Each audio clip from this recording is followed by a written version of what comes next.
Ayun guys, good morning. Ito yung ginawa kong solar power generator. Nag-DIY lang ako.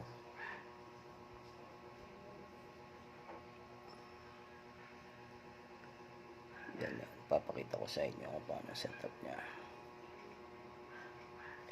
Ito, ginamitan ko siya ng relay para control yung kanyang voltage sa mga switch.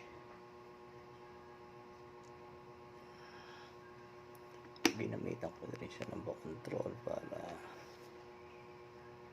hindi masira yung ating battery. Next time magsesend ako ng tutorial para dito.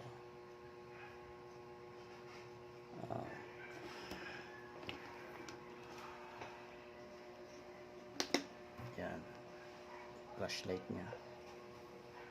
Tapos naglagay din ako ng saksakan dito, negative positive port.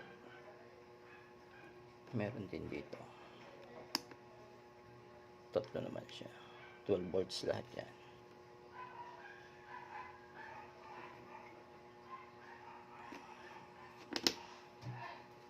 Bali, check natin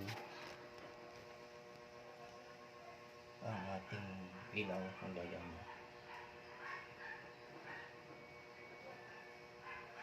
Bali 5 minutes pa siya gagana, naka-timer kasi siya.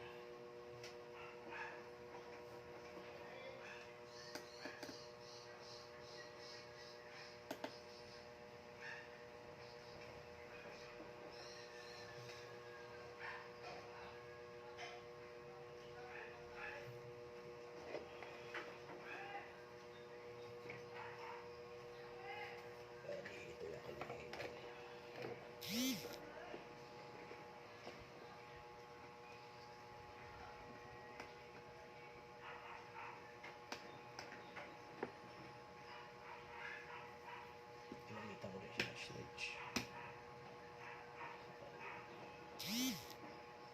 Tapos ito yung ating timer. Tatanggalin muna natin ang timer para gumana siya.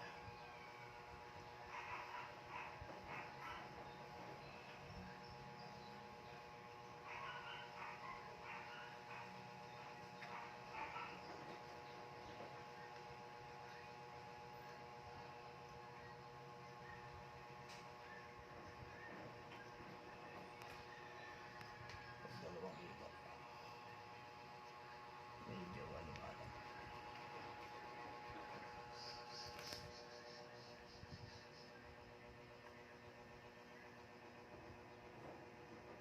Bali, yung ginamit ko lang battery sa kanya ay 6 ampere. Saka na natin papalitan. Tinetesting lang natin kung gumana yung ating DIY. Ito yung module disconnect. Depende sa inyo kung anong gusto nyong setup para mag-automatic. Depende sa inyo kung 11.5,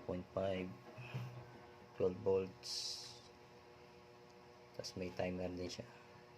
Next time tuturo ko sa inyo yung tutorial nito kung paano paggamit ito.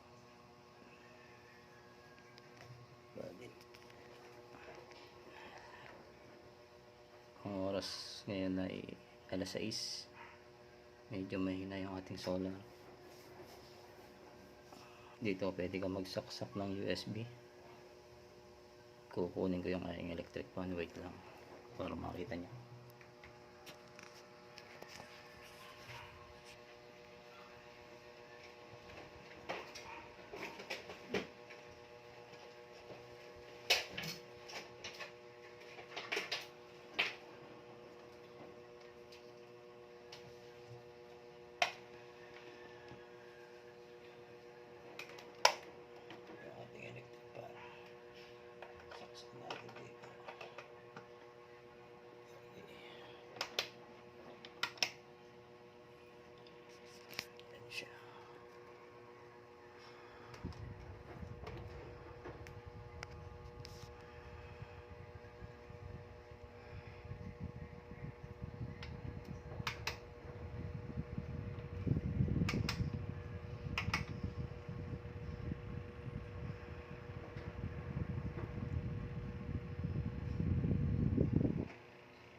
ang kaya niya.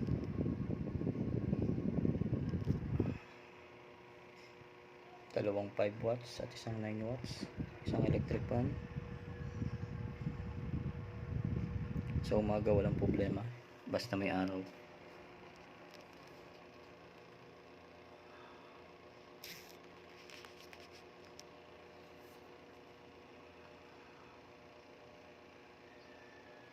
So madali itong malolobat kung walang araw kasi 6 ampere lang.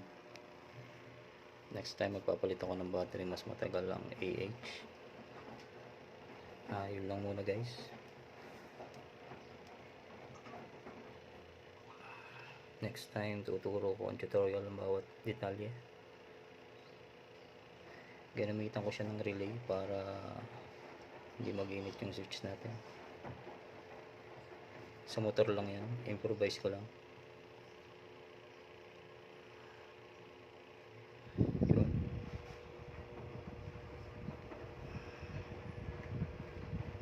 Ito naman yung ginawa kong saksakan sa likod. Ito yung solar natin, para hindi makalatingan. Sinaksa ko siya sa likod. Nasa loob yung pinaka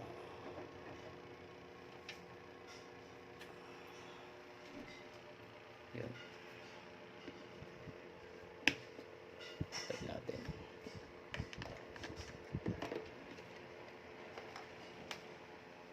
Flashlight nya. Ito sinet ko siya sa 11.5 automatic, mamamatay siya.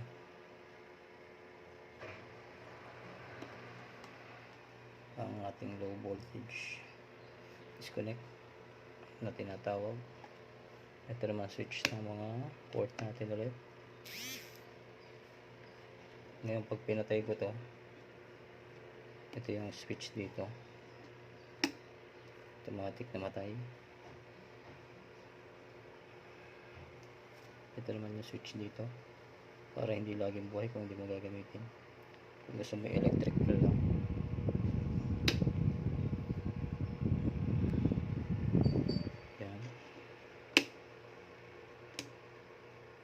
Yan, nabuhay na uli.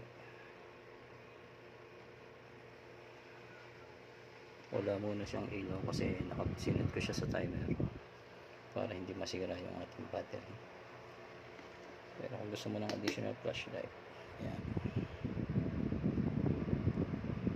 DIY lang yan guys.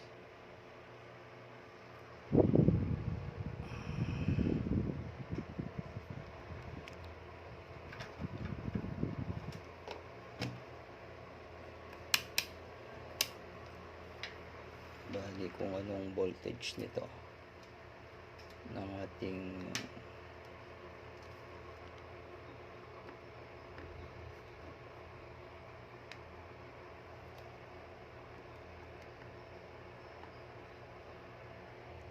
(12.24) 12.2 kasi may battery yung ating voltmeter, kaya hindi siya accurate, kaya mas mataas.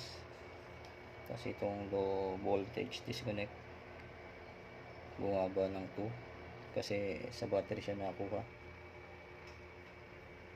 Yan, hanggang dito na lang.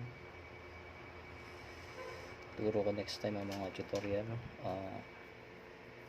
Maganda to, pwede to sa front o walang kuryente, malakas ang hangin, 12 volts.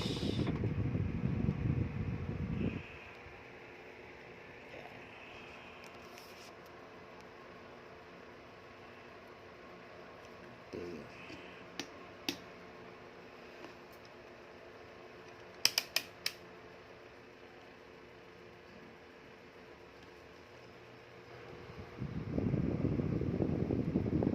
Switch nga pala to dito. Switch dito. Pag pinatay ko to, mamatay din yun. Dalawang ginawa kong switch kasi hindi na ako nakapaglagay ng fuse. Okay guys, alright, hanggang dito lang.